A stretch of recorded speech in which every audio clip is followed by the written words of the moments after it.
এর পরের বিষয়, আপনারা জানেন আমি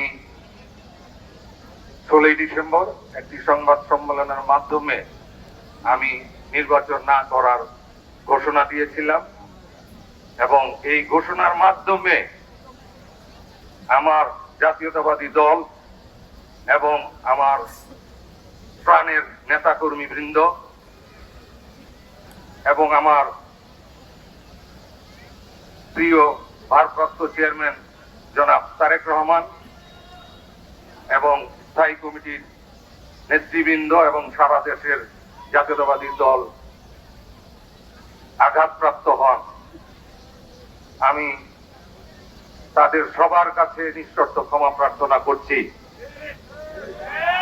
ব্যক্তির চেয়ে দল বড়, দলের চেয়ে দেশ বড়।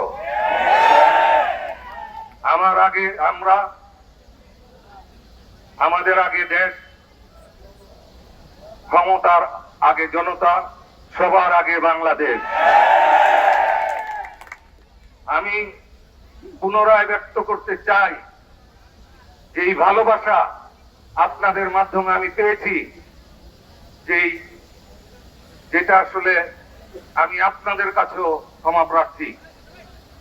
ইনশাআল্লাহ আমি এই মঞ্চ থেকে ঘোষণা দিচ্ছি, ভারপ্রাপ্ত চেয়ারম্যান জনাব তারেক রহমান যেই সিদ্ধান্ত দিবেন, জাতীয়তাবাদী দল যেই সিদ্ধান্ত দিবেন, আমি সেই সিদ্ধান্তের সাথে একমত পোষণ করব। আলহামদুলিল্লাহ।